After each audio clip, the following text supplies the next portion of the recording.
Welcome back to Girl on the Gov, the podcast, where we're shooting the shit with elected officials and candidates running for office to get to know the person beyond the politics.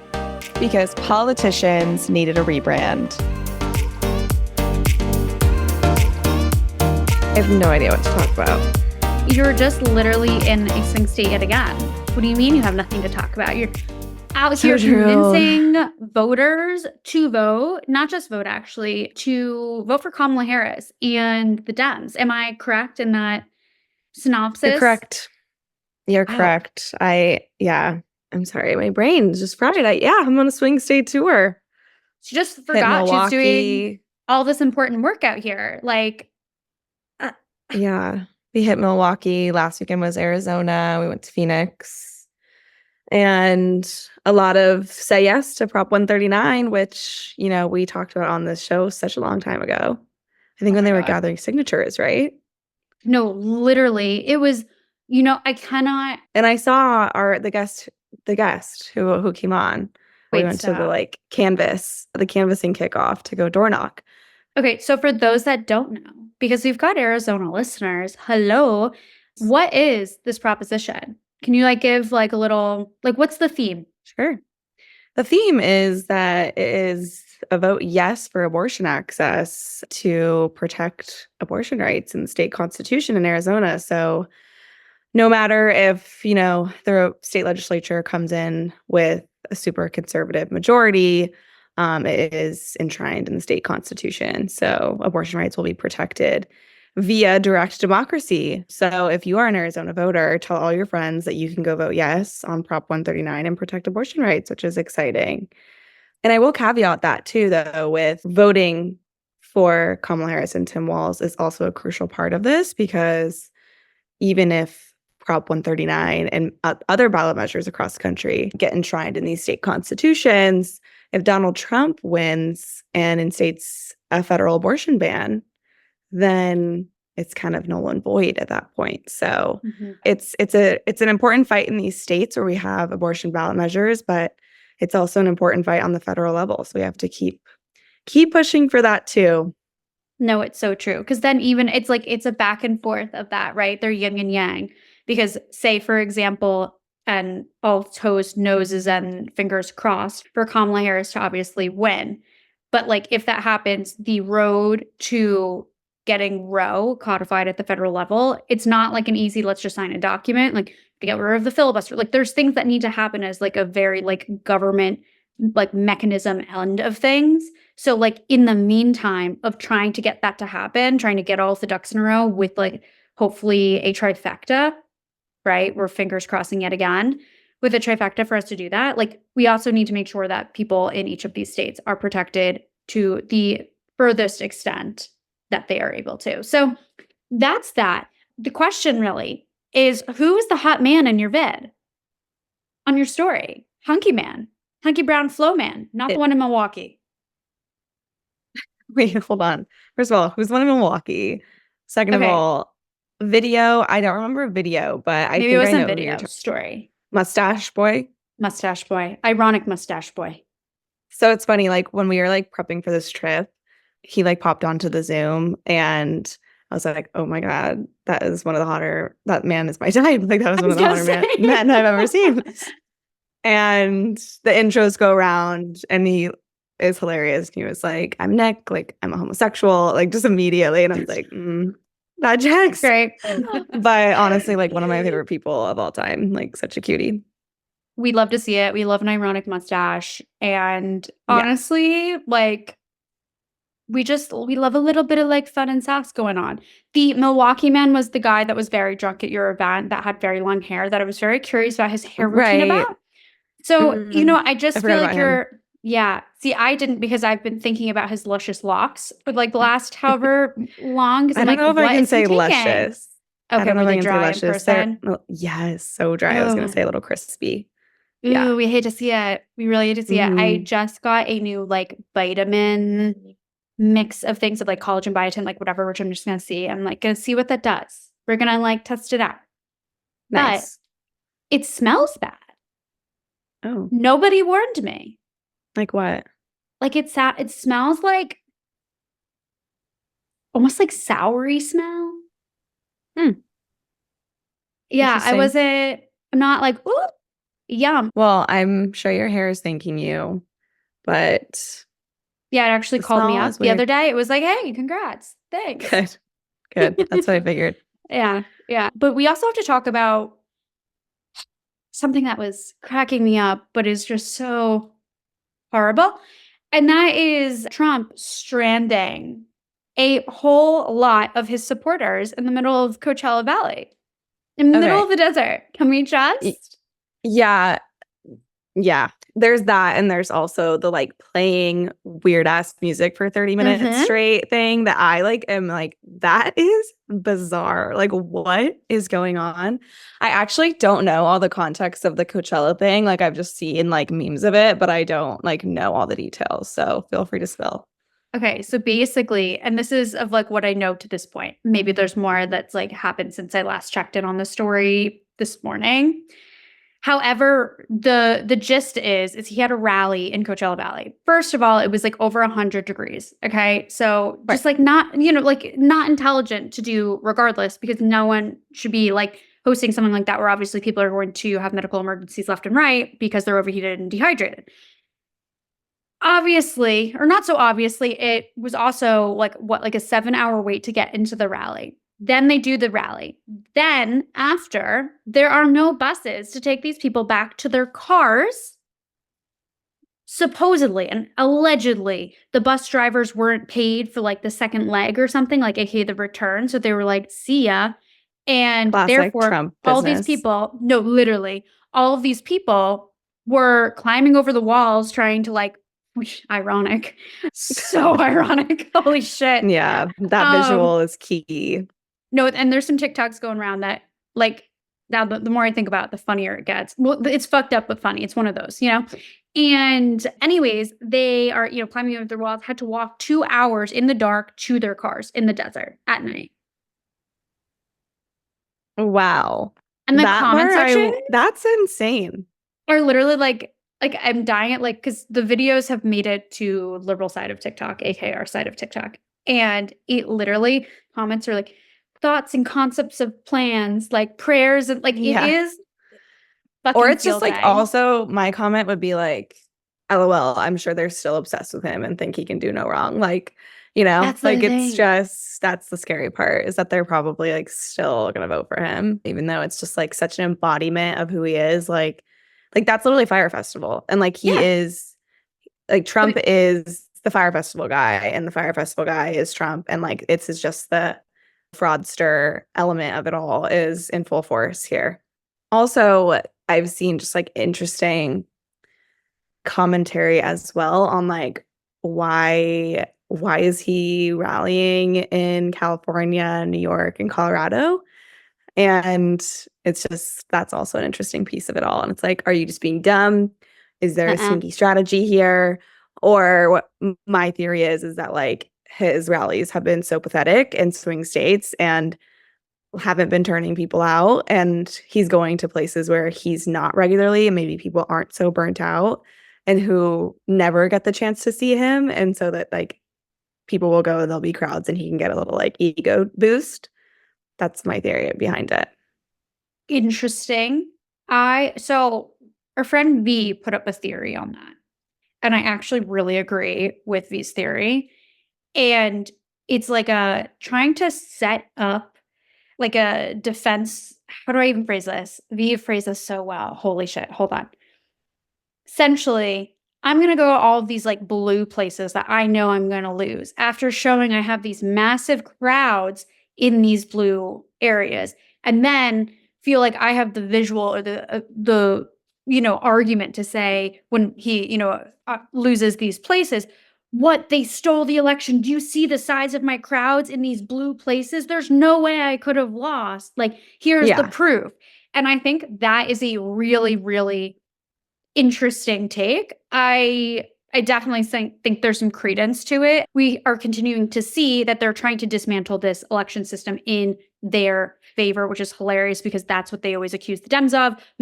Meanwhile, they always just accuse us of doing exactly what they're doing to deflect, which is wild. Yeah. And I just feel like we are living in an era where a entire political party is embodying the behavior of a fuckboy. Yeah, and has been for the past, Mhm. almost 10 years now. But like So, one with an STD. yeah, like the worst. Not even a fuckboy. Like that's an injustice to fuckboys, to Yeah, be you know honest. what? Justice for fuckboys. Sometimes Like, yeah, okay.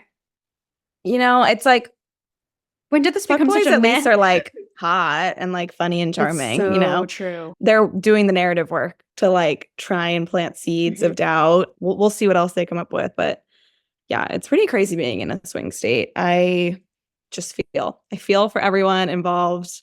I think we're all burnt out across the country, but good Lord, I can only imagine. Not only are you getting bombarded with ads and texts and calls, but your door is getting knocked, every day, every weekend, and your dog's barking, and you're just like, God damn it. Go away. You know what? Go away. This is So what we say why to that is go vote. Go early vote. Get it out of the way. Get off systems. Get off lists. Go vote. so true. So true. I am glad that I don't live in a swing state, albeit me living in tension, but because I literally think if someone knocks on my door, I am crawling on the floor, rolling under a bed, and hiding in a corner, probably I'm with a climbing down bat. my fire escape. I'm like, Literally, like, who is this? I actually was door knocked like a few weeks ago by like a local campaign. I was like, how the fuck did you get in here? I'm like, like, it's weird when they door knock apartment buildings. I'm like, what? yeah, no, it definitely like gives a little like, what the fuck? Like, did you get the Yeah. code? Who gave you the code? Like, Who gave you the code? Or literally. do you just wait So outside for someone to leave and then sneak on in? Like, what is that? yeah, it's a different beast for sure. Any other takeaways from like either swing state or are you going to another one? Or is that Yeah, the end I'm of your going. I'm going to one every weekend until wait, I'm okay, so going to what's next? Atlanta. Okay, Atlanta next fun. weekend, this coming weekend. And then the weekend after that, we're doing like a college weekend. So I'll be in Madison, Wisconsin. Go Badgers. Oh my God, Makes me think of Hannah imagine. Burner. No, literally. Wait, No, I know. Actually, we should try and get her to go I was to just gonna come. say. Okay, I'm gonna think about that. Interesting that I feel like obviously Sierra has done some political stuff, aka been a Hmm. surrogate for the Harris campaign, which we love to see. And I'm just like even more obsessed with her than I already was. Like it just like Yeah. overflow, you know what I mean? And I saw that the like White House girlies went backstage at the Giggly Squad I tour. Did you see that? Like know. Ariana and Avery and everyone. That was Mm-hmm. like maybe they got in. Both No, Paige too. I mean, that would be iconic if Paige did something. I mean she was at that White House bat. They did invite her back. What was that? Spring? Yeah, So not to say that she wouldn't, you know? I'm so curious. Ugh, we need to you ask know, them. I want to be like, how did it go? yeah, Like, are you guys best friends now? Like, what's you happening? know, We need the tea on that I one. know. For I was definitely jealous sure. about that. Well, who is our guest today? Okay. Our guest is none other than Adam Frisch. Now, you guys may recall this name because he's run for Congress before. This is his second time running. And he is running in a district. Currently, the seat is held by Lauren Boebert. But Boebert, I can't say her last name. Who cares? There it is. Anyways, long story short, she's running in another district, but she currently holds the seat. And he almost beat her last time around, like really, really close. And he said, I'm running again.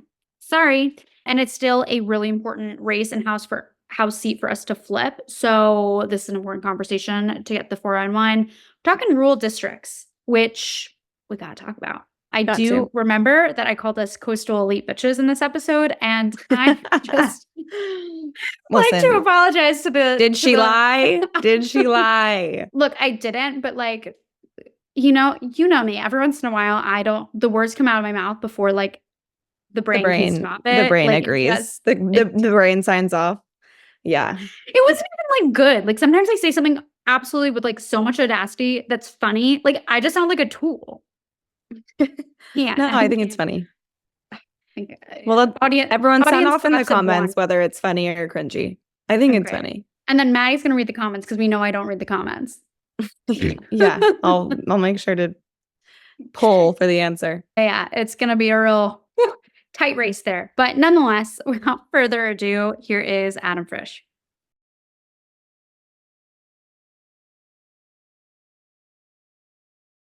All right. Welcome to Girl in the Gov, the podcast. This is an exciting conversation to be had. Guys, we have Adam Frisch on, who is running for Congress in Colorado. And of course, as we go about this conversation, there's so many questions to have, so many holes to fill, and all of those things. But we always have to start with something, overwhelmingly, classic, which is, how did you get in this race? We know you've run before, but what was the entrance point for you here? Yeah, no, good morning, everybody, and great to be on here. And thank you for what you're doing. It's really important to make sure there's a diversity of thoughts out there from all sorts of angles. And I really appreciate that there's some conversations happening that's not part of the angertainment aspect of politics. And I think you guys do a good job in sincere conversation. So that's helpful. Listen, I was a city council person in my hometown for a while where I live. My wife was on the school board. That's elected community service. The plan was never to run for Congress. There were just some comments made in the summer and fall of 2021 by our representative. For those that don't know, it's this woman, Lauren Boebert, that kind of exemplifies that angertainment aspect to politics that so many of us, regardless of partisanship, do not want to see. And we just started talking with my very politically astute son, at the time 16 years old, and his mom and my wife, Katie, and a little bit with our daughter as well, Quintessa, just about, sometimes it's important to stand up. And I've always kind of stood up for my community, no matter where I am. This is just on a higher level, of course. And we had a lot of skepticism as we started to look at it, as I started to call people. Real quick, our district is larger than the state of Pennsylvania. It is 50% of the state of Colorado. If you can, for your listeners, it's the western third of Colorado and basically the bottom third or quarter. And while we have Aspen and Telluride and Crested Butte, we have 250,000 person communities in Pueblo and Grand Junction, 5 hours apart. Pueblo's blue collar, proudly still working class. Grand Junction is kind of the epicenter of the western slope, which has traditionally been extraction, oil and gas, and ranching and farming. It's diversified its economic and environmental portfolio. There's a lot of other things going on, but we have a few of the wealthiest counties in the country, and we have some of the least well off. We have counties, we have 27 of them.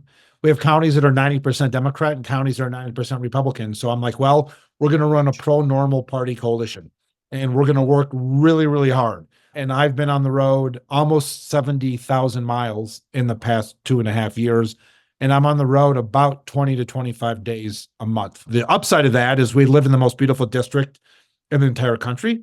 And most of those miles have been with my son, Felix, who did his junior year of high school online so we could drive together. And he worked in the campaign. And he's back in the road after graduating from high school. And he's deferring college for a year to work on our campaign. And so we've done I feel like I've done like a 70,000 mile father-son national focus group. I love that. That's so sweet. And I'm curious too. I love what you said. What is it? Normal party? What would you say? Pro-normal coalition. Coalition. What does that look like? Yeah. What does that look like to you? And how do you communicate that to voters? Yeah. So there's a couple of things. Part of it is, a good chunk of it's just who I am. I think, I like people playing between the 245-yard lines. I think if we want to talk about a non-football analogy, just like this pro-normal party, I believe the vast majority of people are somewhere, are common sense, moderate. They're not political animals, right? The most people are trying to figure out how to keep their head above water economically, economic opportunity. If they're having kids, that they want to have them in a safe, good school. They want to make sure that there's, and especially in Western Colorado, Southern Colorado, the vast majority of our communities are pretty small, 1,000-person counties, 300-person towns, 5,000-person towns.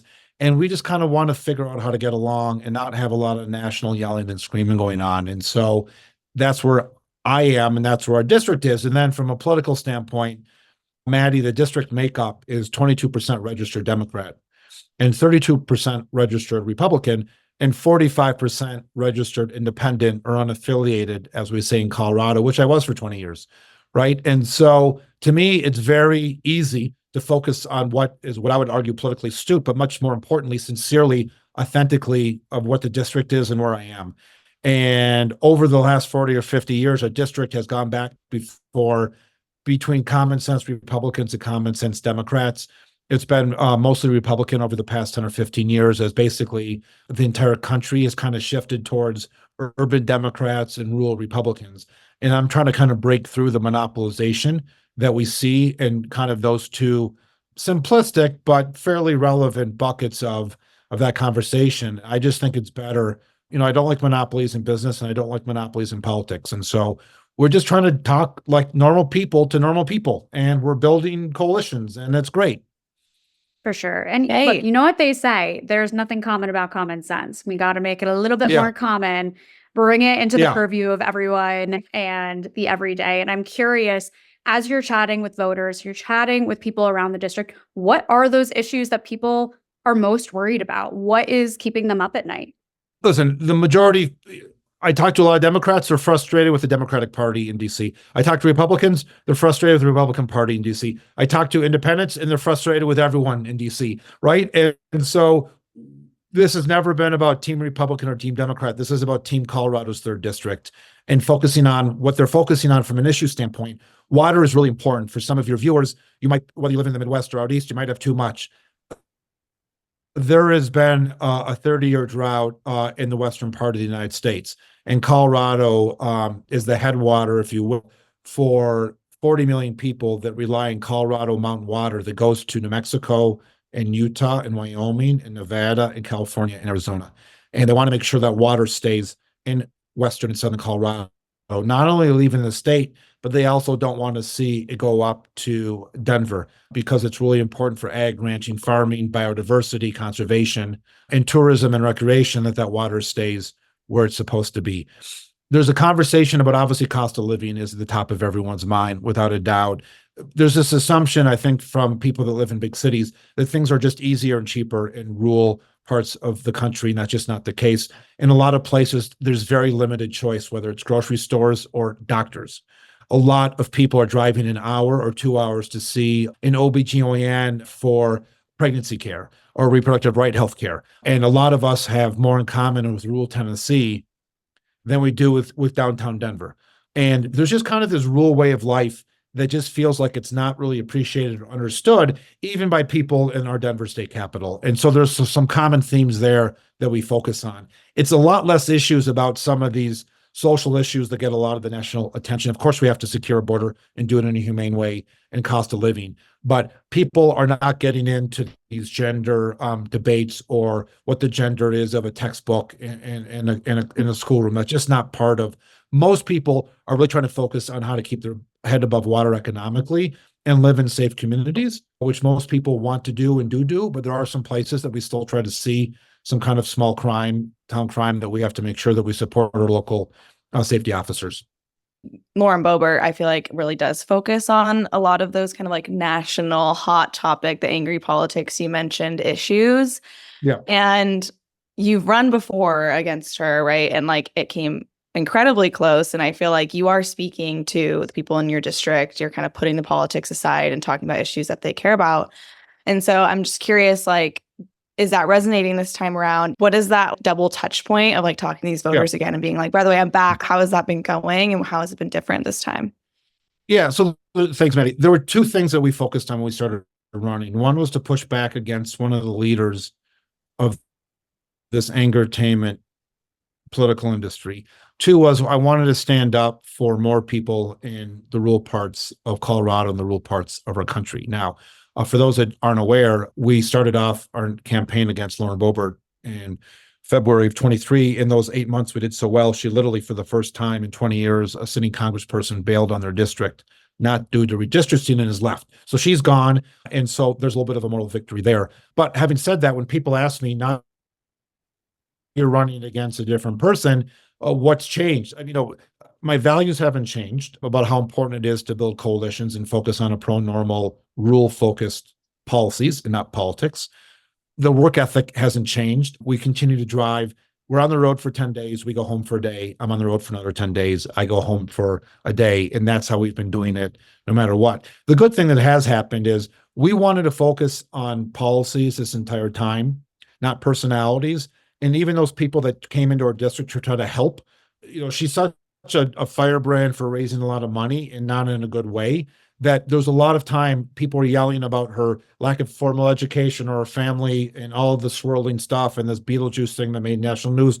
We never talked about that at all. We never talked about national politics. It was about what matters to our district. Now that she's gone, thank goodness, we have a much cleaner and clearer conversation about what we've always wanted to talk about. So we're doing that. But having said that, we're still running against someone that is beholden to, we're not taking any corporate PAC money.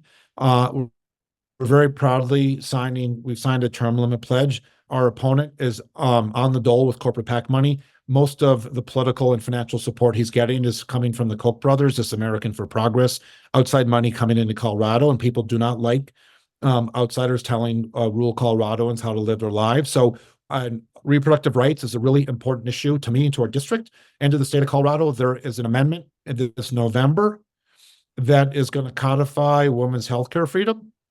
And someone who is the son of an OBGYN and a son of someone who worked for Planned Parenthood and the brother of a current OBGYN, my youngest of 3 sisters, is something that's really important. You know, we do not want government mandated pregnancies, and we do not want government mandated family planning. And our opponent, they talk about states' rights, but here's my view is that I don't think, well, first of all, if men can get pregnant, this abortion conversation would have never started like 100 years ago. So that's point one.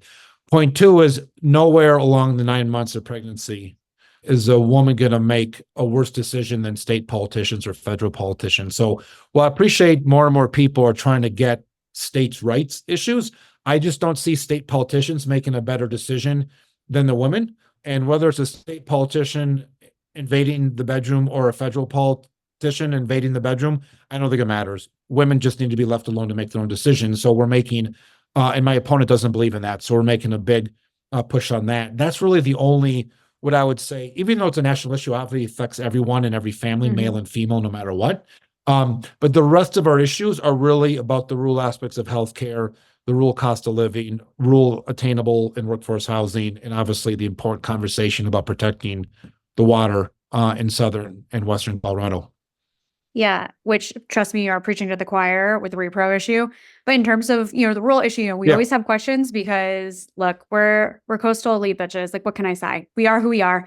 But regardless of that, what are some of the solutions that can be implemented in rural communities that can really help them? What is it? Is it a, amped up farm bill? Is it, something else? What does that look like?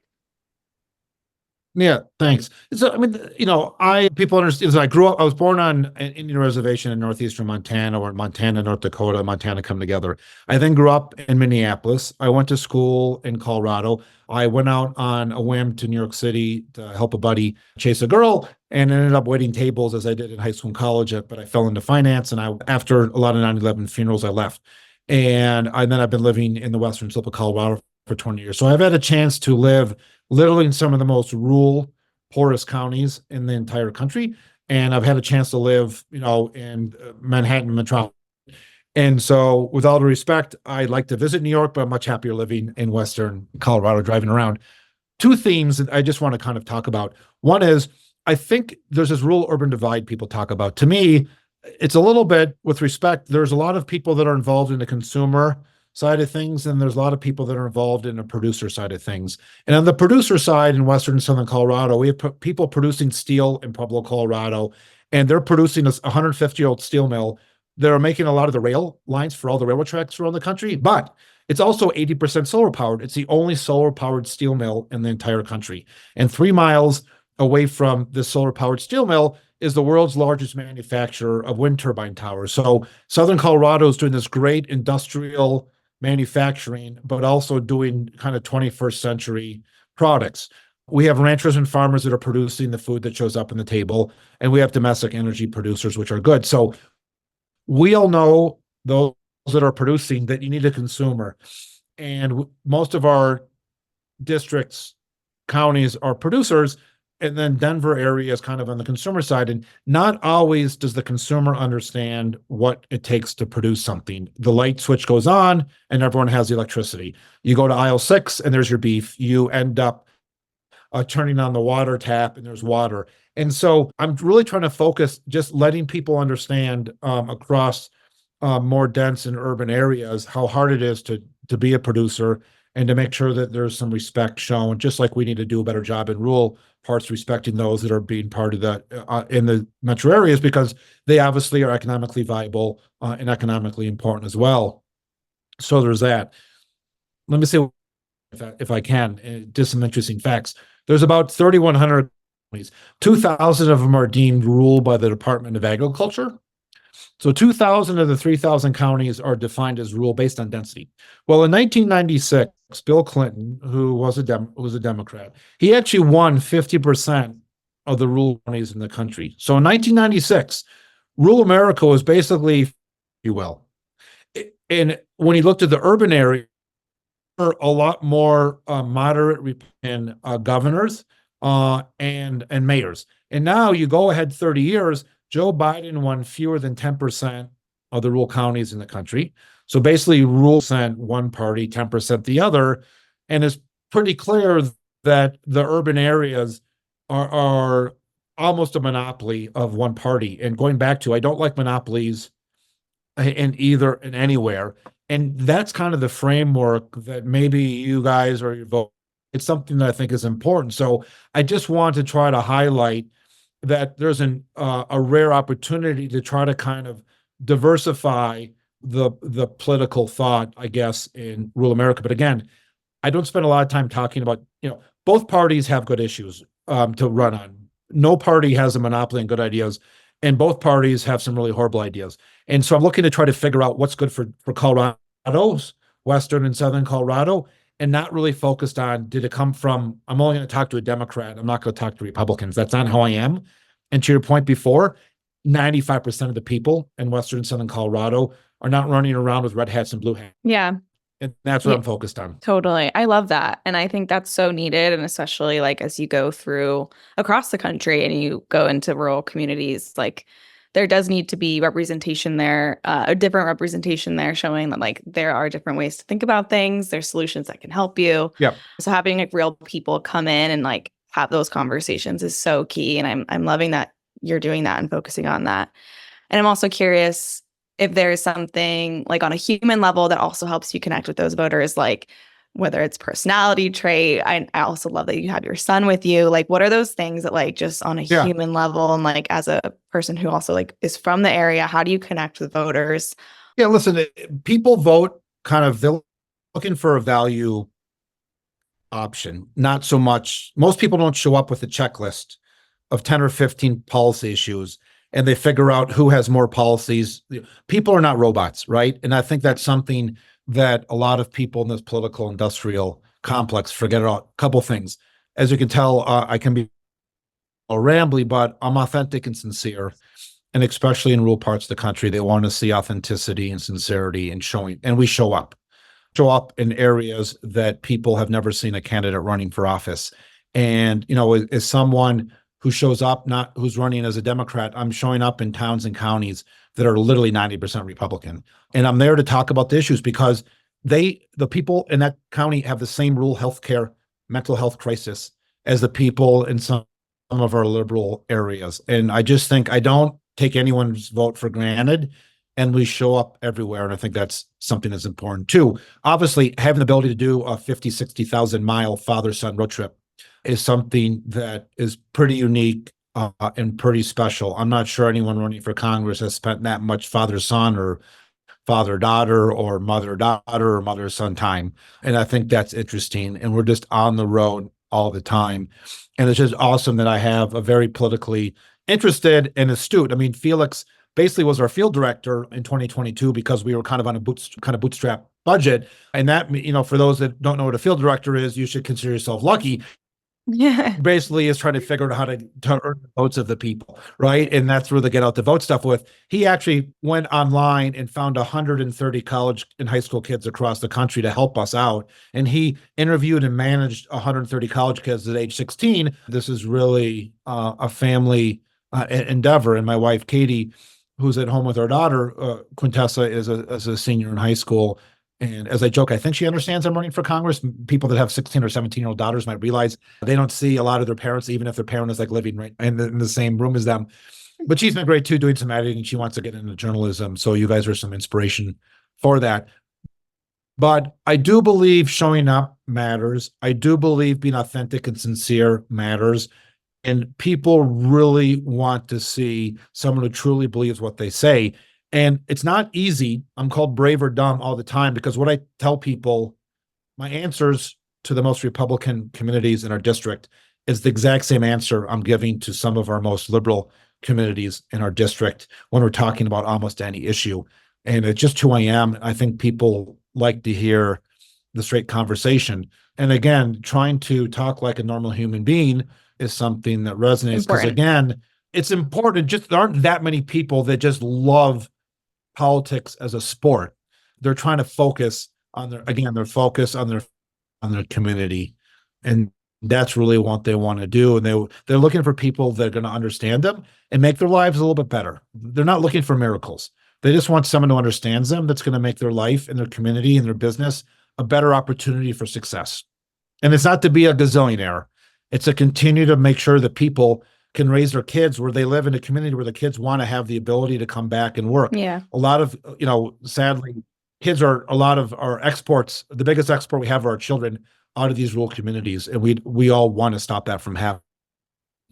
Yeah, for sure. I'm trying to think too, of like if I were to spend that much time with my father, the stories, the conversations, I can only imagine. Do you have any funny stories of like being on the road, just father son bickering, or just memories?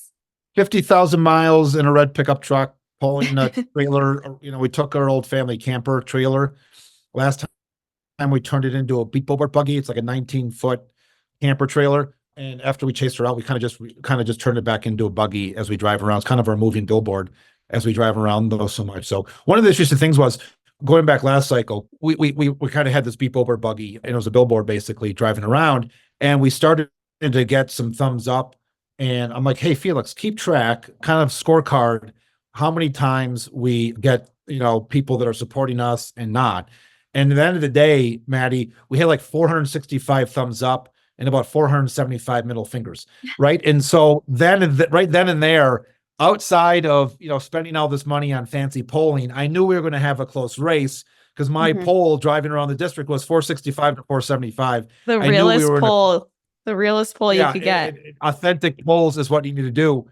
No, every once in a while we get lost. I mean, we try to, the problem is we don't have a lot of cell service out here. And so, I know there's arguments in big cities about, well, we should get 5G or 10G. We're all looking for 1G cell service out here in Western and Southern Colorado. And so we try to figure out, every once in a while we get lost, but we listen to a lot of podcasts. And so we'll make sure we add you guys to that list, whatever. But it's a blessing to have, without a doubt. People do appreciate it. And, he's a great kid. He's a very astute young man now at age 18, and people appreciate that. And it's just, I think, I'm not sure who's kind of crazier, like he or me, for wanting to do that, but we're excited to, knock on wood, we win. We end up going to Congress and he'll come with us for a year. But nobody knows from DC, no one's going to know the district better or me better in DC than Felix. And then he'll do the work through the end of next summer, and then he'll go off to school, as much as he might be tempted to kind of just stick around there about it. But it's really been great. And I think part of it's been, the other thing is, last cycle I put on like 20 pounds. I did the Beat Boulevard barbecue tour and a Beat Boulevard bakery tour and a Beat Boulevard brewery tour. And if you don't know CD3, you can't go on a kale salad tour in Western and Southern Colorado. So, some days that we were eating, like we stopped at barbecue joints at 10, 12, 2, 4, 6, and 8. That was probably one of the most caloric days that's ever been done on a grill. So it's just been a great life experience, and we're doing the right thing for the right reasons in the right way. And there's big value in that. For sure. Oh my God. Let me say, I can't tell my dad about this because my dad's going to be like, we're running for office. And if you guys want to come on out, we'd be happy to. I'm sure Felix would love to meet the two of you. So if you guys want to come on out and hop in the campaign trail, we could go along, or you can bring your fathers or your mothers and we'll go. But it's certainly been great. And it certainly humanizes the conversation. And just mentally being on the road and away from home and away from my wife, Katie. We've been married 21 years, and she's been very helpful in the campaign as well, but it certainly helps from a mental standpoint to just have, your best friend with you. And that part of it's been great. Yeah. Love it. For sure. Well, thank you so much for joining Yeah. us. Before, we go, always closing notes. Where can people find you? Where can they support the campaign? What are all the places to, plug? Website, social media? Give us the take. Yeah. Well, we're on every single media channel and social media channel that I can think of that I don't know all of them, but you guys probably do. But it's basically Adam for Colorado, ADAMFOR Colorado. Our website is adamforcolorado.com. And, there is a donate button. There's also a volunteer button. And there are ways for people to volunteer that don't live in our district, in our state. So please go in there and check that if you want. We're really proud, again, not to take any corporate PAC money, unlike our opponent. And our average donation is like literally $26 or $27. So that part of it's really great news. But from following us in social media and kind of just the tales from the road, all that stuff, we're trying to put up snippets up there. Again, anything to do with Adam for Colorado is our handles and our website. And we really appreciate what you two fine ladies are doing. It's just really important to, be involved in different aspects of journalism. It's really, really hard out there. There's just so much yelling and screaming out there. So the chance that you provide a venue for people to have more than a 20-second quip and actually get into some conversations about policies, that's just kind of what's going on out here, and we're just want to share stories and be authentic and sincere. So thank you for making the time and what you ladies do. Yeah. Thank you for what you do, and good luck with everything. Go get them. We're excited to watch. Thank you very much. That's great.